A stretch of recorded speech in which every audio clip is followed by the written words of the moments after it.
दोस्तों, आज की कहानी है गूंगी बहू रानी बनी सवा शेर। दोस्तों, कहानी शुरू करने से पहले अगर हमारे चैनल को सब्सक्राइब नहीं किया हो तो कर लीजिए ताकि आपके पास पहुंचे हर रोज नया वीडियो।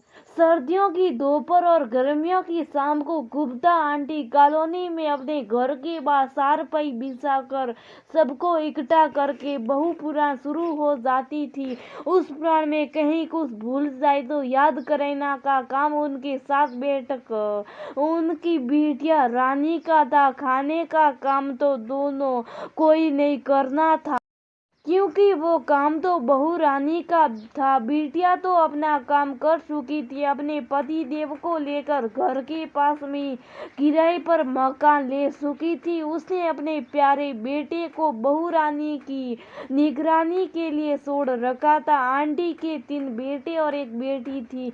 बड़े में कलर्स के बेटे के लिए पता नहीं उन्होंने कैसे बैंक की अफसर बहू ढूंढ ली और यही नहीं उस बहू अपने इशारा पर नशा कर भी दिखाया। ये तो कुछ वक्त बाद जब बहू का स्थानांतरण मेरठ हुआ तो बेटे को भी वहीं करवाना पड़ा। इस तरह से बड़ी बहू को तो मुक्ति मिली लेकिन दूसरी बहू को तो लगन से सारे नियम समझाए गए। उनका पालन करवाने में कोई कोताही नहीं बरती जाती थी।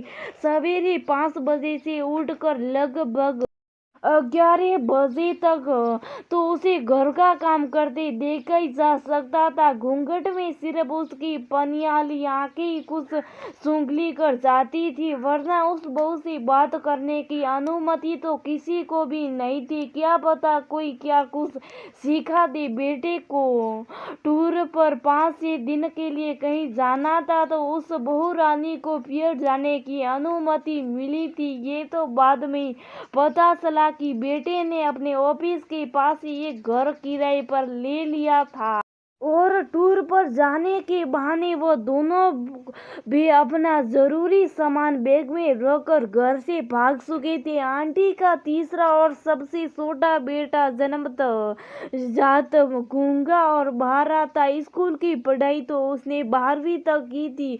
घर के काम में भी वह प्रवीण था। आंटी का लाडला था। पास ही एक स्वीट हाउस में वह काम करता था। आंटी और वह इशारों में काफी देर तक बातें करते थे। जब आंटी के तीसरे बेटे की शादी का कार्ड आया तो ये पूरी कॉलोनी की चर्चा का विषय बन गया था। जी हाँ, आंटी ने अपने तीसरे बेटे की भी शादी कर दी थी। गजब की सुंदर मोटी मोटी आंखें, प्यारी सी मुस्कान, चेहरे पर गुलाबी आभा। ये तो बाद में पता पड़ा कि वो लड़की भी गूंगी बहरी थी। ये तो कसाई आंटी के जाल से निकल भी नहीं सकती। आंटी और उनकी बेटी की चेहरे की विजय मुस्कान देखकर उस नई बहू के प्रति बहुत सहानुभूति उमड़ रही थी, लेकिन या तो उल्टी गंगाई बह निकली थी। रोज सुबह 9 बजे जोर जोर से दरवाजा पीटने की आवाज आती थी। शायद बहू रानी को जल्दी उठने की आदत नहीं थी और कोई भी आवाज उन्हें सुनाई भी नहीं देती थी, इसलिए बहू रानी अपने मनमाने समय पर ही उठती थी। अपना काम गुप्ता आंटी सभी करे। बहू रानी को पति को लंच देने की कोई खास चिंता नहीं थी। वह तो अपना खाता होटल में भी खा सकता था। बहू रानी को समझाने के लिए आंटी इशारे करते करते भले ही पूरा नाच ले, लेकिन बहू रानी को कुछ समझ नहीं वो समझना ही नहीं चाहती थी। पता नहीं, वो तो वही काम करती थी जो कि वो करना चाहती थी। गुप्ता आंटी के माथे में भली कितने बल पड़ जाए पर बहू रानी की मुस्कान में कोई कमी नहीं होती थी। शाम को बेटा और बहू दोनों पार्क में घूमते हुए देख जा सकती थी। पार्क में सबके इशारों को बहू रानी बहुत अच्छे से समझती थी और अपने इशारे सबको समझा भी देती थी। अब तो गुप्ता आंटी और उनकी बेटी को सौकड़ी बिठाने का टाइम भी बहुत कम ही मिलता था, क्योंकि घर का काम भी तो उन्हें खुद ही देखना था। बहू रानी पर तो कोई बदावी काम नहीं करता था। वह तो अक्सर शाम को तैयार होकर अपने पति के साथ थोड़ा चाट पापड़ी खाने निकल जाती थी। आकर वह भी थी तो अपने पति की लाडली पत्नी।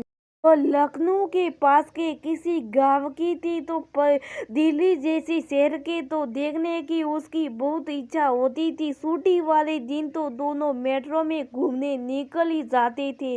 दोनों के चेहरे की खुशी देखती सुनती थी। आज तो आंटी कुछ ज्यादा ही उदास थी, चेहरे पर बहुत बिसारे की झलक रही थी। पूछने पर फट पड़ी और बोली, ये बेटा बहू करते क्या?